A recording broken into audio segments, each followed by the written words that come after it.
Halo anak-anak, ketemu lagi pada pembelajaran bahasa Inggris. Kali ini kita masih membahas mengenai bab kedua, judulnya This Is Me. Nah, ini merupakan pertemuan kita yang ketiga untuk materi ini.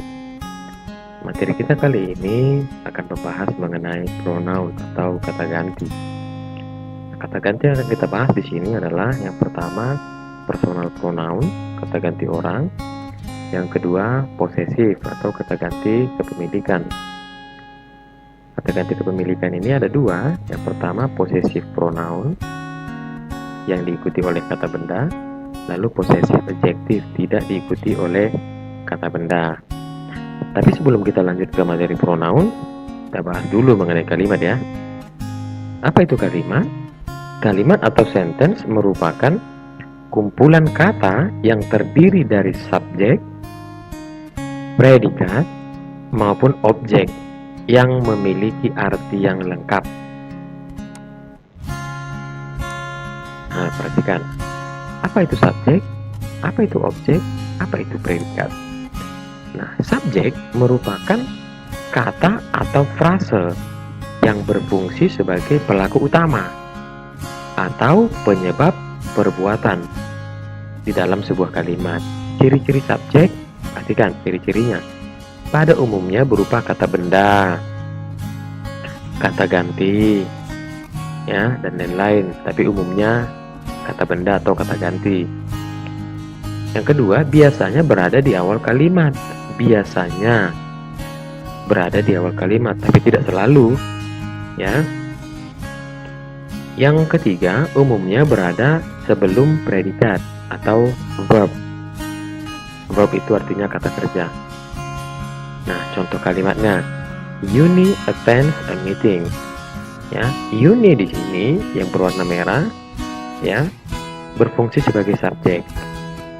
Kita sesuaikan sama ciri-cirinya, benar apa tidak dia subjek. Yang pertama, pada umumnya berupa kata benda atau kata ganti. Nah, Yuni ini kata benda. Oke, berarti benar. Biasanya berada di awal kalimat. Nih, berada di awal kalimat. Oke, benar. Lalu yang ketiga, umumnya berada sebelum predikat, verb atau kata kerja. Nah, dari kalimat ini perhatikan yang mana dia kata kerja. Kata kerjanya adalah attend. Ya, attend itu artinya menghadiri. Nah, berada sebelum predikat. Predikatnya di sini, maka Yuninya sebelumnya. Nah, berarti ciri-ciri yang ketiga juga benar. Yuni ini, kata Yuni sebelum kata kerja. Itulah subjek.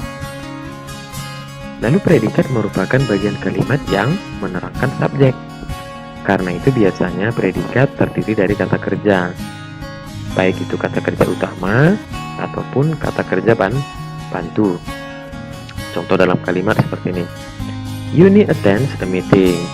Nah, kata attends yang berwarna merah ini merupakan kata kerja. Nah, umumnya tadi dikatakan di sini predikat biasanya terdiri dari kata kerja. Maka kata kerjanya attends, maka inilah yang berfungsi sebagai predikat. Oke, jadi begitu cara menentukan predikat. Lalu menentukan objek. Objek merupakan salah satu unsur dalam kalimat yang biasanya menerima tindakan dari kata kerja dari predikat. Nah, ciri-ciri objek umumnya terdiri dari kata benda. Yang berikut biasanya diletakkan setelah predikat atau verb atau kata kerja. Contoh kalimatnya, Yuni attends a meeting. Nah, kata a meeting ini berwarna merah merupakan kata benda. Nah, dia berfungsi sebagai objek. Lalu perhatikan ciri-cirinya, benar nggak dia objek? Objek umumnya terdiri dari kata benda. Oke, ya kata benda. Lalu biasanya diletakkan setelah predikat. Yang mana tadi predikatnya? Predikatnya attend. Dia diletakkan setelah kata kerja. Berarti ini objek, benar objek. Begitulah cara menentukan subjek, predikat, atau objek. Nih contohnya dalam kalimat lagi. They attend a meeting. Mereka menghadiri sebuah pertemuan. Ya, kata they di sini merupakan kata ganti. Masih sesuai nggak dengan ciri-ciri subjek? Tadi subjek biasanya merupakan kata benda, kata ganti, dan lain sebagainya. Ya, berarti benar ini subjek. Lalu dia diletakkan sebelum predikat. Yang mana predikatnya? Attend. Kata ini kata kerjanya. Ya, sebelumnya ini setelahnya. Ya, kalau dia ke kiri ini sebelumnya, kalau ke kanan dia setelahnya. Oke. Nah, attend ini kata kerja, dia berfungsi sebagai predikat. Lalu a meeting ini kata benda berfungsi sebagai objek. Kenapa? Karena dia diletakkan setelah predikat. Oke, udah ngerti kan? Nah, begitulah cara menentukan subjek, predikat, dan objek dalam kalimat. Nah, jadi kumpulan dari subjek, predikat, dan objek inilah disebut kalimat. Ya, kumpulan dari subjek, predikat, objek yang memiliki arti. Kalau nggak memiliki arti juga nggak cocok, ya. Ya. Nah, latihan yang pertama, tentukanlah subjek, predikat, dan objek dari kalimat di bawah ini, yang 5 ini. Ya. Nah, coba tentukan yang mana subjeknya, yang mana predikatnya, yang mana objeknya, dengan memperhatikan ciri-cirinya. Ya. Lalu latihan yang kedua, buatlah 5 kalimat sederhana, kalimatmu sendiri. Yang di dalam kalimatmu itu ada subjeknya, ada predikatnya, dan ada objeknya. Ya, kira-kira dia seperti ini, tapi jangan ini kan tugasnya. Ya, maka bikin kalimatmu sendiri. Yang sederhana aja, 5, ya. Nah, kerjakanlah ini di dalam buku latihan. Udah, nanti waktu pengumpulan tugasnya atau penyerahan tugasnya akan Bapak beritahukan di grup. Apakah akan Bapak kirim linknya atau langsung dikirim ke Classroom, ya. Nah, jika ada yang mau bertanya, silahkan nanti di grup kita atau di Classroom untuk diskusi bagi yang belum mengerti. Lalu setiap materi yang ditampilkan di video ini dicatat ke dalam buku catatannya, ya. Nah, kita kembali ke pronoun, personal pronoun.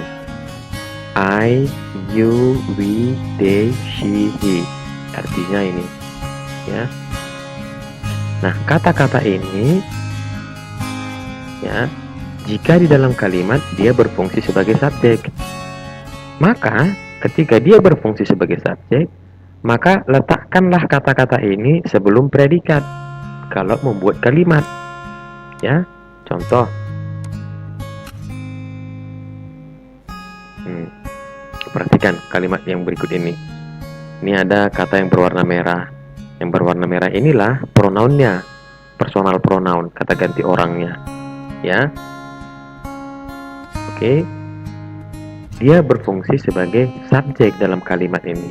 Kenapa? Karena semua kata ini diletakkan sebelum predikat. Predikatnya apa? Go, pergi. Itu kata kerja kan? Dia diletakkan sebelum predikat. Oke? Lalu nih, kata me, you, us, them, her, him. Artinya sama dengan yang tadi. Masih sama artinya, ya. Tetapi kata-kata ini di dalam kalimat berfungsi sebagai objek, yang artinya ketika kamu memakai kata ini dalam kalimat sebagai objek, letakkanlah dia setelah predikat. Ya, letakkan setelah predikat. Contohnya, nih, ya, perhatikan kata-kata yang berwarna merah ini, ya. Jadi kata me artinya saya, ya, berfungsi sebagai objek dalam kalimat. Maka letakkanlah dia setelah predikat. Yang mana predikatnya? Send. Tuan John mengirimkan surat kepada saya. Jadi saya di sini, ya, berfungsi sebagai objek. Diletakkan setelah predikat. Setelah predikat maksudnya tidak harus kata me ini di sini, setelahnya langsung gini, enggak. Tapi yang jelas dia harus di sebelah kanan predikat. Oke? Nah, lalu kita masuk ke posesif pronoun, kata ganti kepemilikan yang diikuti oleh kata bendanya. Nah, apa kata gantinya? Ini my bla bla bla, your bla bla bla, our, their, her, his.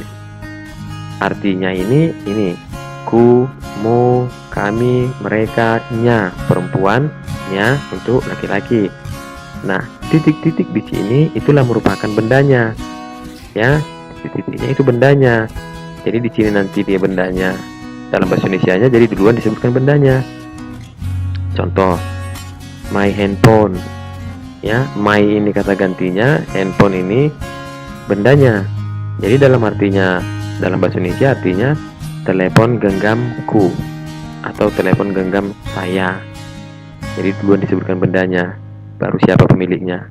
Kalau dalam bahasa Indonesianya, ya. Contohnya, perhatikan dalam kalimat this is my football team. Nah, ada kata my berwarna merah, football team berwarna hijau. Ya, my di sini kata ganti pemiliknya, lalu football teamnya bendanya. Ya, jadi this is my football team. Ini tim sepak bola saya. Ini tim sepak bolaku. Ya. Jadi kira-kira tim sepak bola ini punya saya, punyaku. Kenapa? Karena saya ada di dalamnya. Lalu I take your English book. Saya mengambil buku bahasa Inggrismu. Ya, saya mengambil buku bahasa Inggrismu. Jadi ada kata benda setelah kata gantinya. Nah, ini possessive adjective. Kata ganti kepemilikan yang tidak diikuti oleh kata bendanya. Berarti tidak ada kata benda setelah kata-kata ini. Ya, mine, yours, ours, theirs, hers, his. Mine artinya milikku, punyaku. Yours artinya milikmu, punyamu. Ours, punya kami, milik kami atau milik kita, punya kita, dan seterusnya. Hers, punyanya untuk perempuan, his, punyanya untuk laki-laki. Ya. Contoh dalam kalimat this book is mine. Ya kan? Perhatikan kalimatnya. Tidak ada kata benda setelah kata gantinya. Ya, kata bendanya disebutkan duluan di awal. Ya, kata bendanya sebelum kata gantinya. Arti kalimatnya buku ini punyaku. Ya, punyaku. Jadi bukunya disebutkan di depan. I think this is yours. Ya, saya rasa ini punyamu. Nah, di sini tidak ada kata benda disebutkan. Jadi kata bendanya boleh disebutkan duluan di awal atau boleh tidak disebutkan. Ya, seperti ini. This handphone is mine. Telepon genggam ini punyaku. Ya, the hotel is yours. The house is yours. Rumah itu milikmu, punyamu, punya kamu sama artinya. Ya. The beautiful flowers are hers. Bunga-bunga yang cantik itu miliknya. Nyanya untuk perempuan. Ya, jadi tidak sama, berbeda dia. This bike is his. Ya. Motor ini miliknya untuk laki-laki. Lalu penggunaan apostrof S. Apostrof itu koma di atas, lalu ditambah dengan S, huruf S. Apostrof S digunakan untuk menyatakan kepemilikan atau kepunyaan yang menyebutkan nama pemiliknya, pekerjaan pemiliknya, atau jabatan pemiliknya. Nah, contohnya, perhatikan. Rudy is the name of Randy's father. Rudy adalah nama dari ayahnya Randy. Disebutkan kan namanya? Ya. Rani is cleaning the headmaster's office right now. Rani sedang membersihkan kantor kepala sekolah sekarang. Nah, kepala sekolahnya itu jabatannya, jabatan pemiliknya. Ya, jadi pemilik kantor itu jabatannya kepala sekolah. Jadi kita sebutkan jabatannya, maka ditambahkan apostrof S. Yang ketiga, Shanti will go to the teacher's house. Shanti akan pergi ke rumah guru. Ya, jadi yang punya rumah ini pekerjaannya sebagai guru. Jadi disebutkan pekerjaannya aja. Santi akan pergi ke rumah guru. Ya, jadi disitulah dipakai apostrophe s. Ya, oke. Lalu yang berikut di sini ada satu. This is Anna's house. Kenapa tidak memakai s, huruf s di belakang? Karena nama pemiliknya sudah berakhiran huruf s. Nah, jika nama pekerjaan atau jabatan pemiliknya berakhiran huruf s, maka hanya menambahkan apostrof saja. Ya, hanya menambahkan apostrof saja. Nih, huruf s-nya tidak dipakai. Ya, jadi hanya apostrof. Jadi dengan memakai apostrof koma atau koma di atas ini, orang sudah mengerti bahwasanya yang punya ini Anas, nama pemiliknya Anas. Tapi ketika apostrof ini dipakai di antara a dan s di sini, jadi kalimatnya this is Anna's house sama, tapi pemilik rumahnya bukan Anas namanya, tapi Anna. Itu perbedaannya. Ya, supaya diingat. Oke.